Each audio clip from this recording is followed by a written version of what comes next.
Assalamualaikum warahmatullahi wabarakatuh.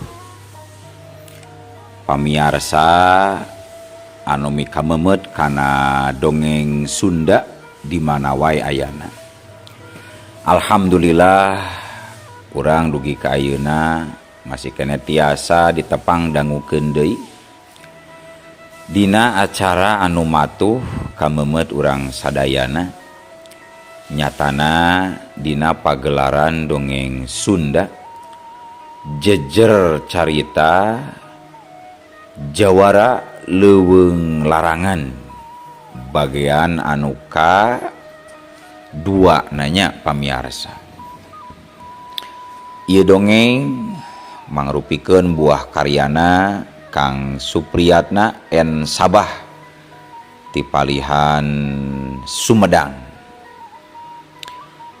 Kangge Kang Supriyatna ngahaturkeun rewu nuhun laksa ketika bingahan rehna parantos ngawidian mamang kangge medar ieu dongeng dina kandaga ATE official ieu.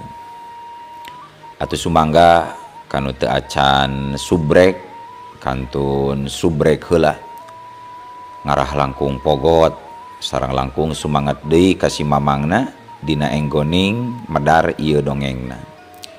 Nging hilap di like di komennya nu saseueur-seueurna lainna naon mamang masok bingah kitunya upami maosan komentar-komentar ti para wargi sadayana teh. Kalintang bingahna deui upami mah link video mamang ieu dipangeserkeun atanapi dipangbagikeun.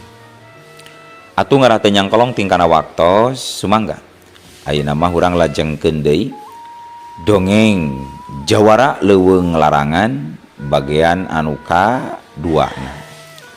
Kumaha salajengna sor cikopina betot simutna pagan heula tali kolorna bisi morosot merezel morozol uzel uzelan di tengah jalan tumpak dung dung des.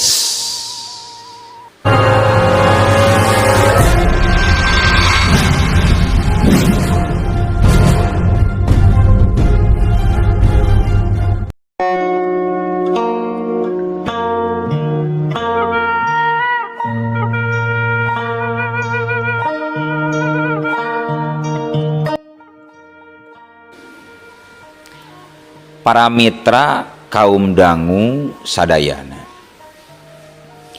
harita jang uar menikot kang ngalimed daharna sanajan deungeuna ukur lauk asin selar ditambah sepan paria anu dicocolkeun kana uyah badag ditambah ku cengek guluntungan samalah mah nepi ka beak 2 kedukan daharna oge. Sangu sacangkeng boboko kejo nepi ka totos babasana. Bari dahar teh jang uar meuni kang ngosom-ngosom bahamna. Ngajawaban kana satiap pananya timang RT Atma. Ke jang uar, hampura we yeuh sanajan bari jeung dahar oge. Mamang salaku tua kampung di ieu lembur nenggeng. Mamang terek tumanya we ka jang uar. Cek RT Atma kituna teh bari nyekal udud kawung anu can diseungeut. Nanya naon Pak RT? Mangga we bade nanya mah. Walon jang uar bari semu ngosom sabab bahamna pinuh ku sangu jeung sepan paria.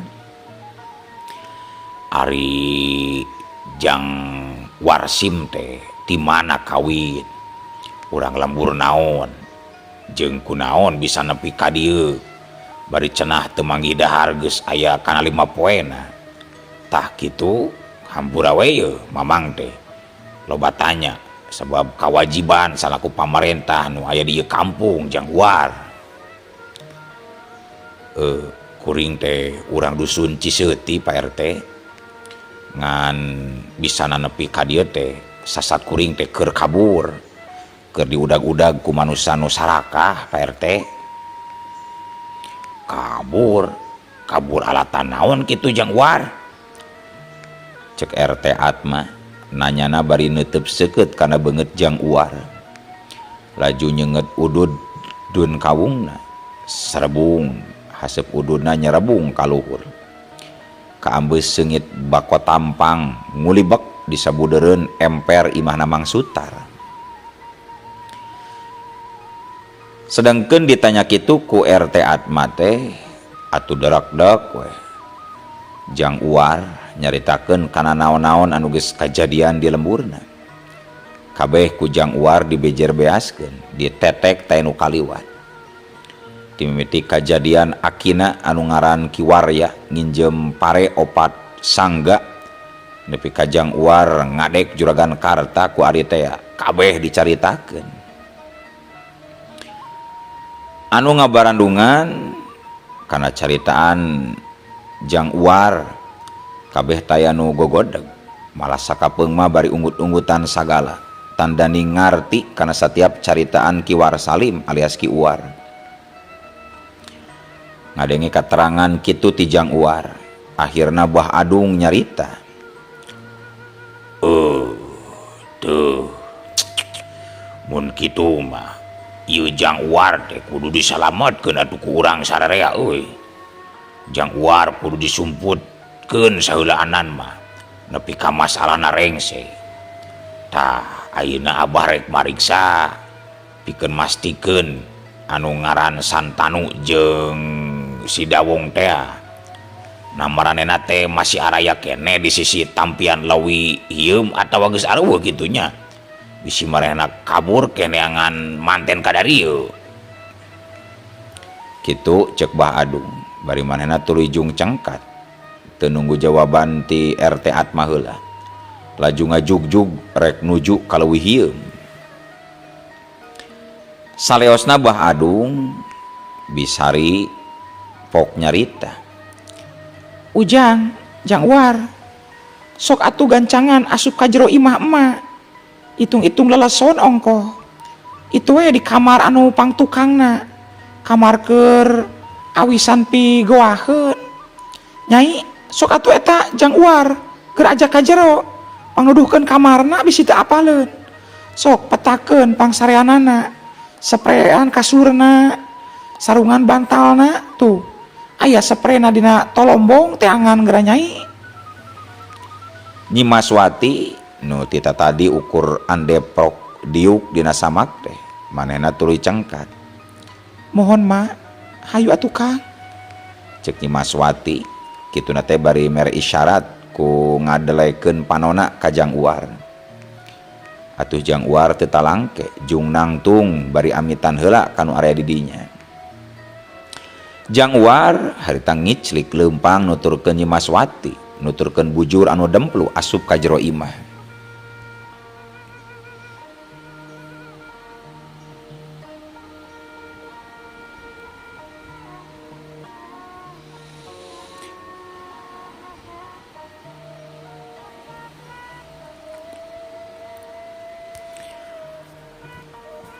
Mitra kaum dangu sadayana,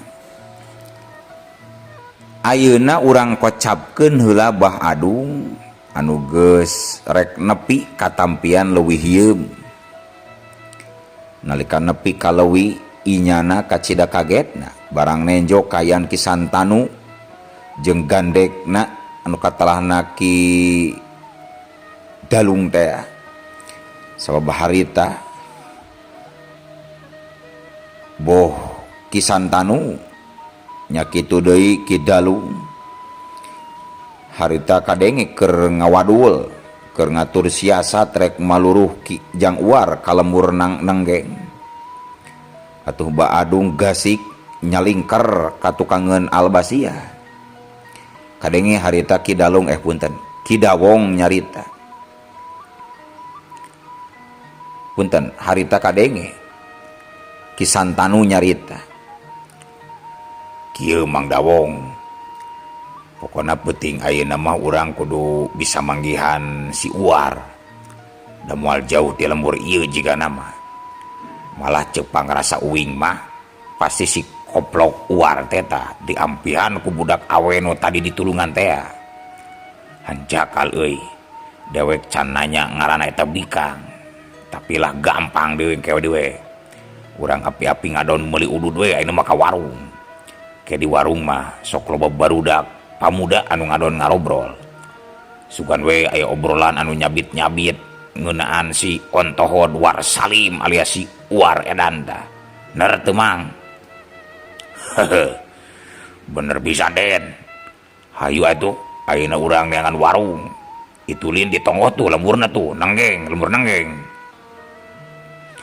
ih ke heula mang tong waka ayeuna kewe wanci sareureub budak ayeuna mah bisi loba nu tatanya ka urang ke tapi da loba reungit kieu ye Den meni rekep kieu reungit ye meni napu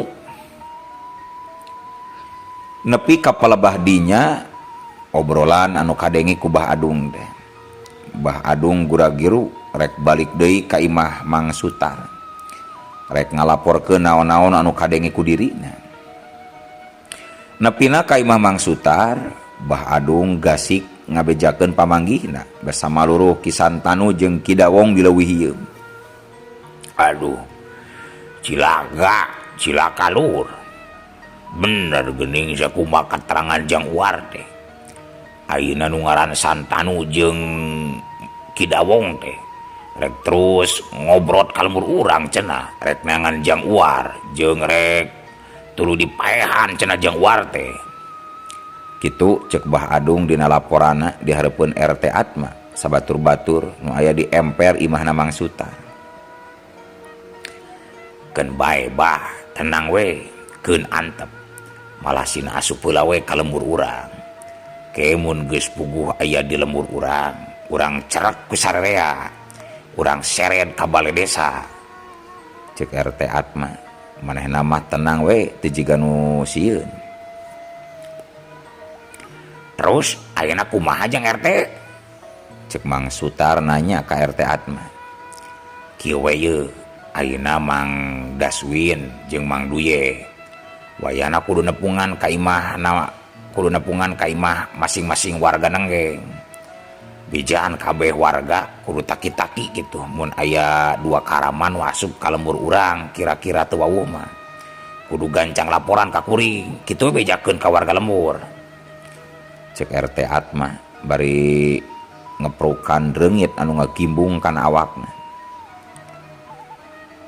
Tah kitu we heula tuh nya kuring rek kacai heula ye rek magrib yu sampurasun sadayana lemper pes sararea saur manuk geus kitu mah kabehna tuluy baralik ka imahna sewang-sewang tinggal pribumi anu ting hariwul keneh di emper nu kakenteng anu kentenganeun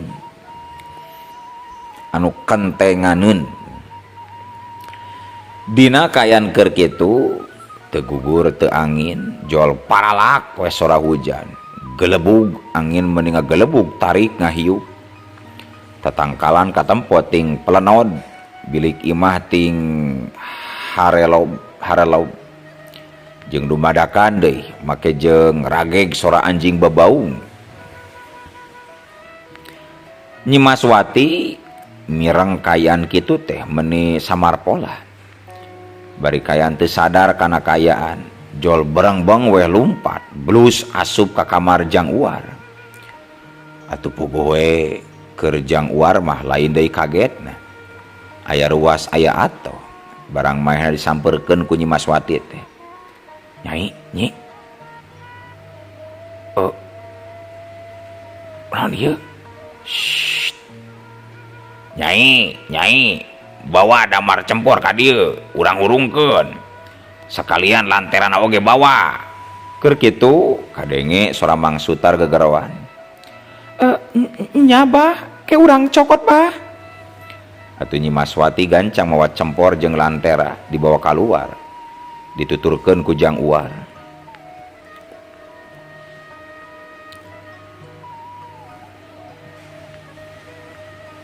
Keun urang tinggalkeun ngeunaan kayaan Jang Uar di lembur nenggeng ayeuna urang balikan deui nyaritakeun ngeunaan kayaan di lembur Ciseuti.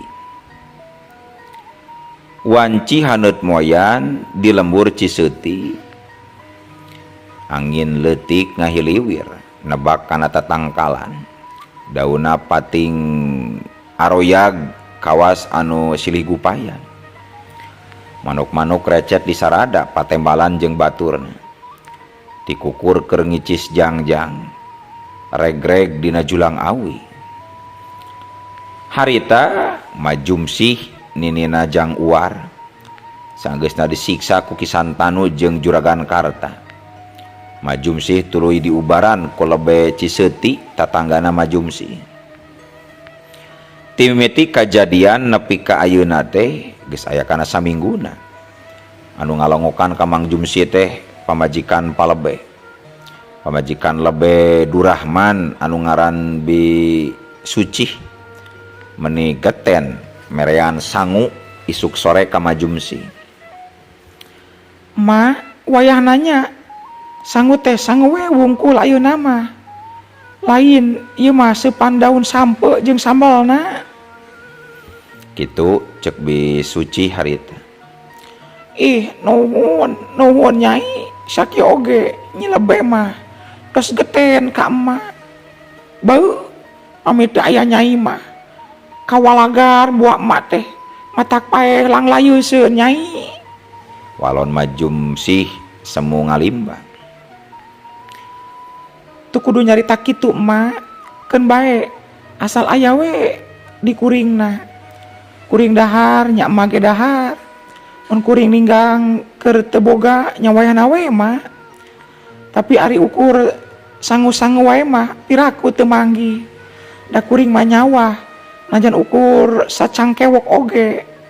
Keun mamah tong loba teuing pikiran mak. Nyai mama ngan hiji nu jadi pikiran teh nya eta we si War Salim alias si Uwar. Kumaha nya nasibna ayeuna? Di mana jeung kumaha barang daharna? Jeung sok inggis beunang di roga hala nepi ka dipaehanana ku si Santanu jeung balad-baladna Juragan Karta nyai. Geus mah keun bae da si Kujang mah geus gede ieu. Piraku Jang Uwar teu bisa usaha keur dahar mah senajan aya di mana wae oge. Nya urang doakeun we mudah-mudahan Jang Uwar sing salamet sing aya dina panangtayungan Gusti Nu Maha Suci. Amin, amin. Nuhun atuh nya lebe. Nya soknya aluk si emak geura mumuluk heula. Ambeh buru-buru cager, buru-buru jag-jag deui.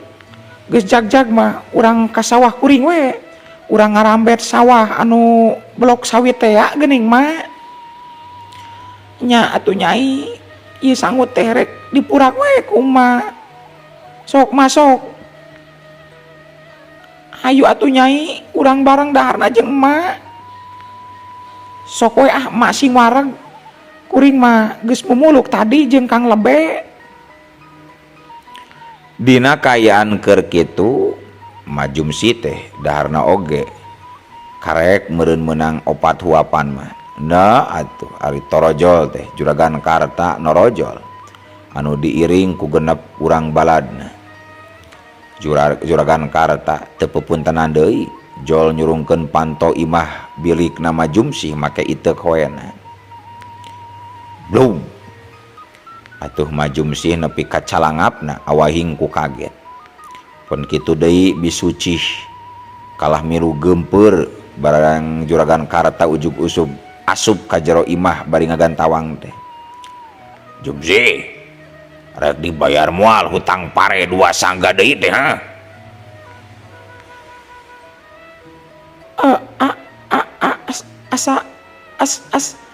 Asa sararan tos juragan. Sugan we incu emak aya milikna juragan.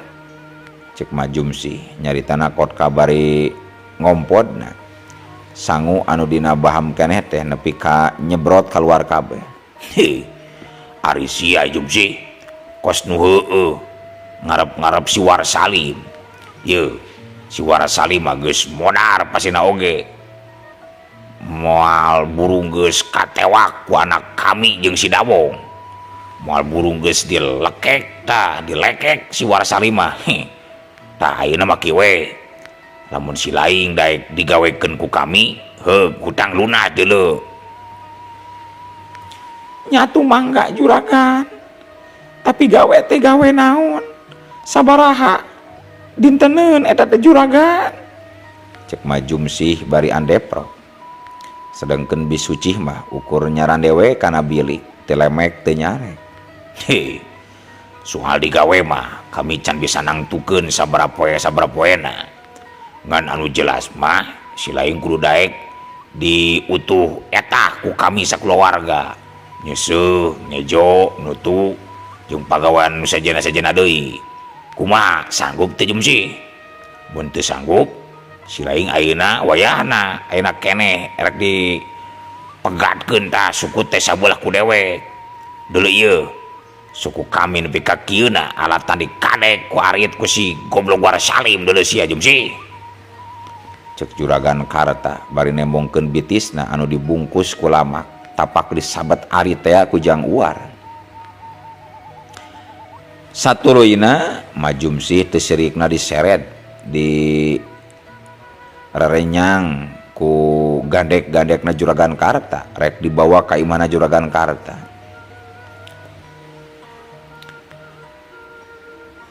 Kitu kaayaan Majumsih di lembur Ciseuti. Ayeuna urang balik deui nyaritakeun kaayaan di lembur Nenggeng. Wanci sareureum budak.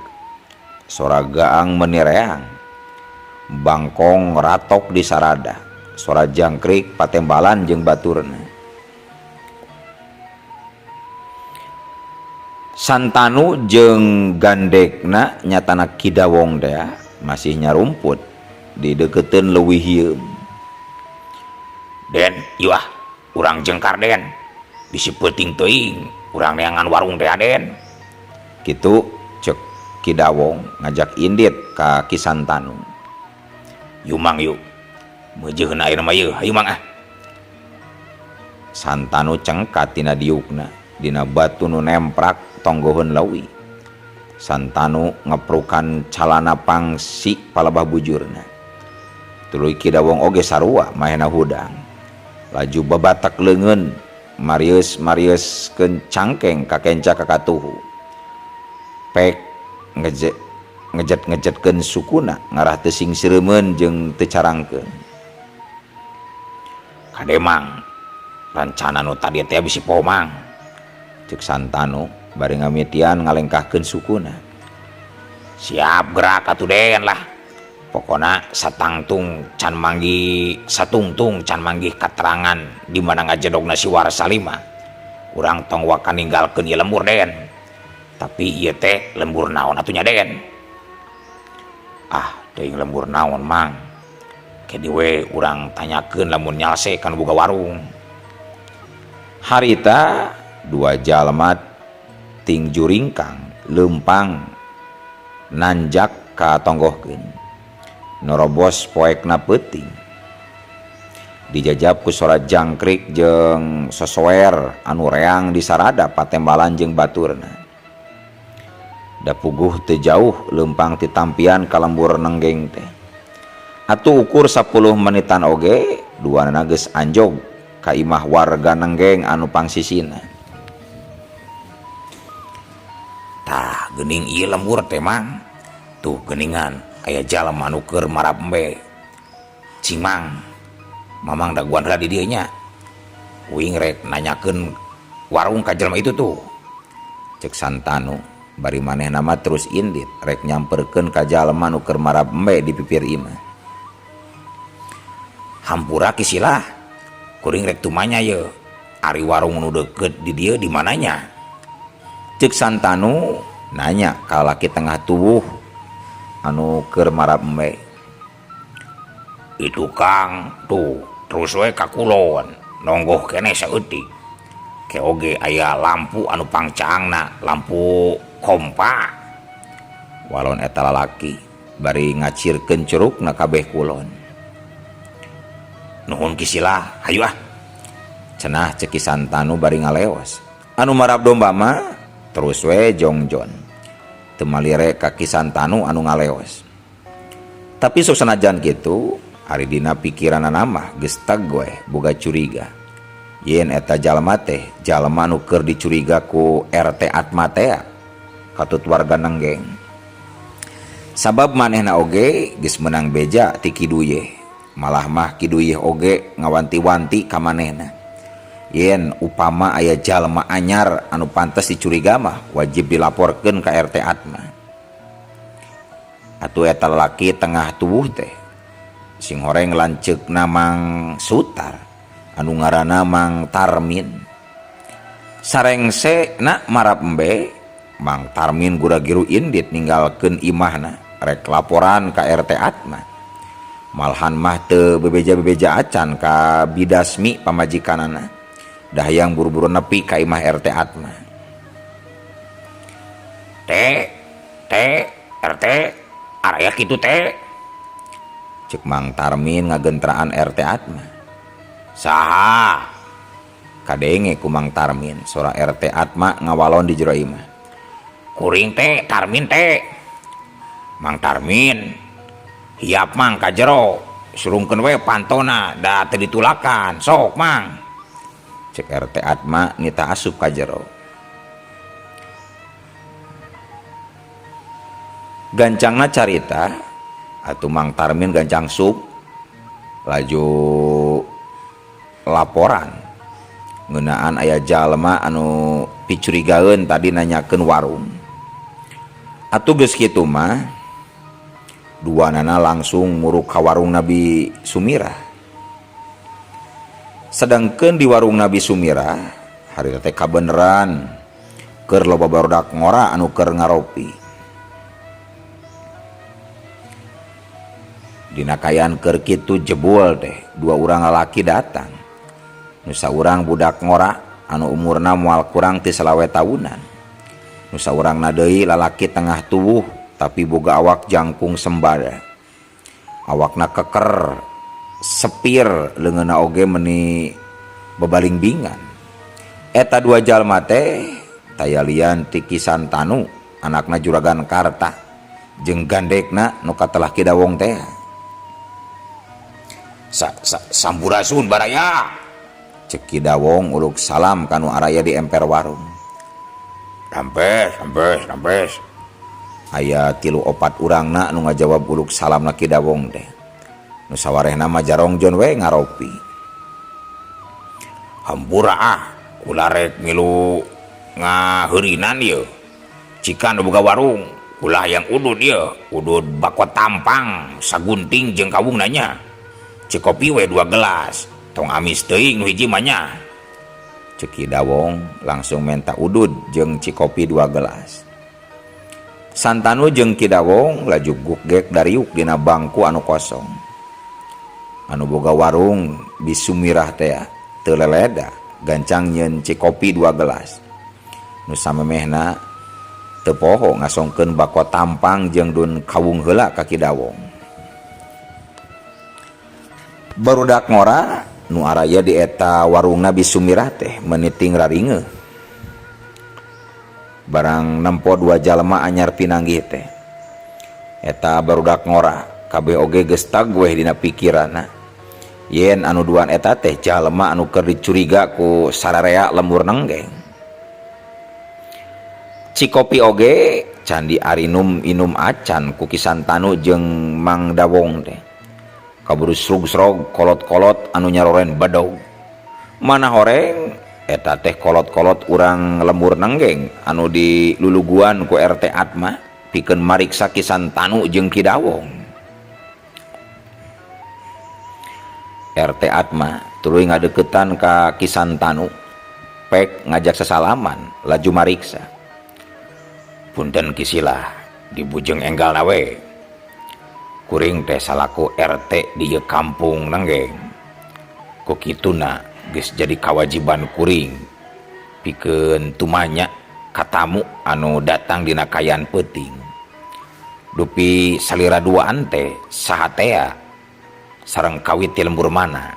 Tah kitu sekali deui hapunten sim kuring tos kumawantun tataros kasadere. Kitu cek RT Atma ngamitian mariksa kanuduaan. Oh nya teu naon mang, hampura kuring oge teu bisa babasa kawas amang, ngaran kuring Santanu mang. Tah eta mah gande kuring ngaranna Kidawong. Kuring teh asli mah urang Ciseuti. Mun amang nyaho ka lembur Ciseuti, tangtu amang bakal apal ka ngaran bapak kuring. Ceki Santanu ngajawabna meuni teges, tapi taya tata krama pisan nyebut ka RT Atma oge emang we kawas jalma anu geus lomat atawa wawuh ti tatadina. RT Atma jeung sakabeh nu araya di dinya meuni kot ka karerung paromanana barang ngadengi caritan ki Santanu model kitu teh. Nah satea tuang ramate jang Santanu. Akhirna RT Atma malik nanya, Lah kewenya isukan di bejaanana gening isukan jang Santanu. Ih pan ayeuna mah waktuna geus beak RT. Uluh waktos nah kabujeng seep wadia balat ATE ofisial keun atunya. Ieu dongeng teh urang cekapkeun we heula dugi ka dieu. Insyaallah enjing pageto baris dilajengkeun deui. Atuh ku kitu ku kieuna mamang sejamit mungkur amit mundur ti payuneun para wargi sadayana. Hayu ah. Assalamualaikum warahmatullahi wabarakatuh.